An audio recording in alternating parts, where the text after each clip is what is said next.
விஜய் போட்டியிடும் பெரம்பூர் தொகுதியில் மு.க. ஸ்டாலின் பரப்புரை. உங்கள் வீட்டு பிள்ளை வேண்டுமா, எங்கோ இருந்து புதியதாக வந்தவர் வேண்டுமா என கேள்வி.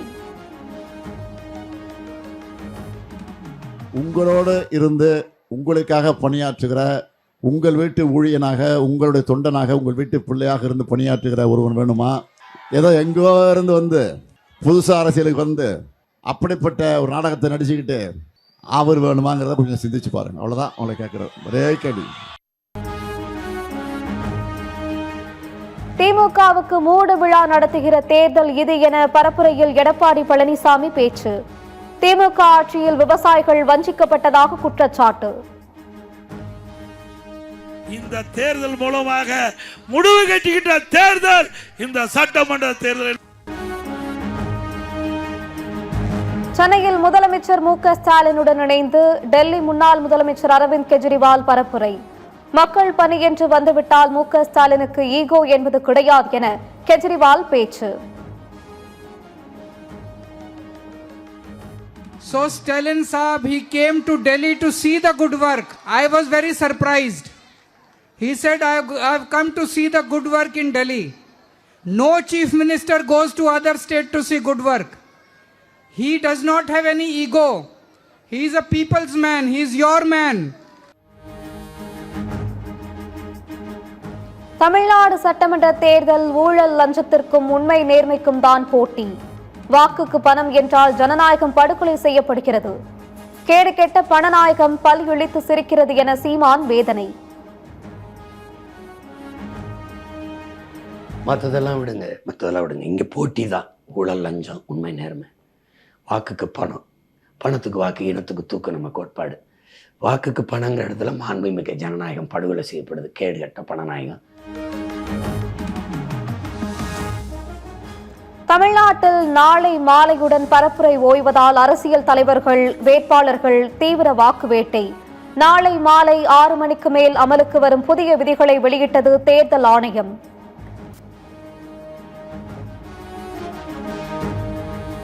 சோழிங்கநல்லூர், சைதாப்பேட்டை உள்ளிட்ட பகுதிகளில் விஜய் நாளை ரோட் ஷோ. நந்தனம் YMCA மைதானத்தில் பிற்பகலில் நடக்கும் தாவேக மாநில செயல் வீரர்கள் கூட்டத்தில் பங்கேற்கிறார். விருதுநகர் பட்டாசு ஆலை விபத்தில் உயிரிழந்தோரின் உறவினர்கள் மீண்டும் சாலை மறியல். உயிரிழந்தோரின் குடும்பத்திற்கு தலா 20 லட்சம் ரூபாய் நிவாரணம் வழங்க வலியுறுத்தல்.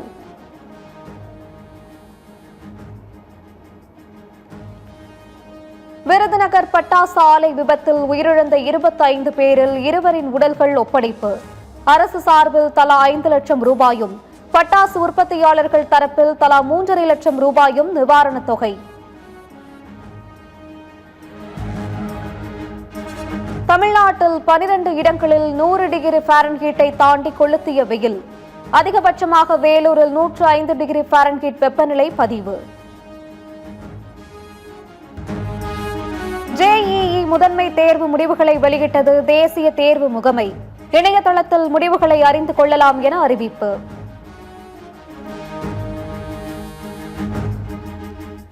ஆலங்குளம் அதிமுக வேட்பாளர் KRP பிரபாகரன் மீது கடையம் போலீசார் வழக்கு பதிவு. பணப்பட்டுவாடா செய்வது தொடர்பான வீடியோ வெளியானதை தொடர்ந்து நடவடிக்கை. 10 இந்திய கப்பல்கள் ஹோர்மூஸ் நீரிணையை பாதுகாப்பாக கடந்ததாக வெளியுறவுத்துறை அமைச்சகம் அறிவிப்பு. கப்பல்கள் பாதுகாப்பாக ஹோர்மூஸை கடப்பது தொடர்பாக ஈரானுடன் தொடர்பில் உள்ளோம் என தகவல். ஈரான் அமெரிக்கா இடையே போர் நிறுத்த ஒப்பந்தம் விரைவில் கையெழுத்தாகும் என அதிபர் டிரம்ப் அதிரடி அறிவிப்பு.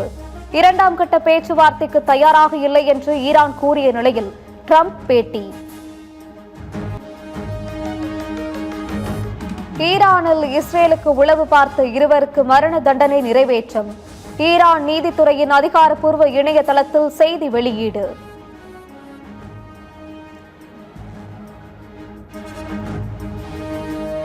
இஸ்ரேல் உடனான கூட்டமைப்பு ஒப்பந்தத்தை முறித்துக் கொள்ள வேண்டும். ஐரோப்பிய ஒன்றியத்திற்கு ஸ்பெயின் பிரதமர் பெட்ரோ சான்சஸ் வலியுறுத்தல்.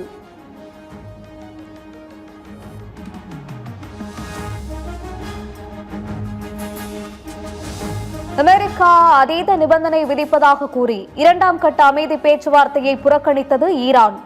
நாளை மறுநாளுடன் போர் நிறுத்த முடிவுக்கு வரும் நிலையில் ஈரான் திட்டவட்டம்.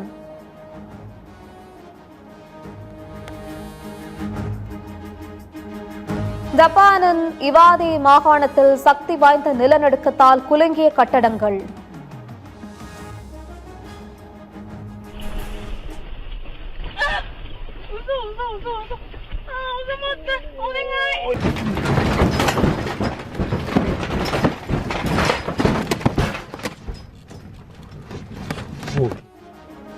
சுனாமி எச்சரிக்கையை தொடர்ந்து துறைமுகத்தை தாக்கிய அலைகள்.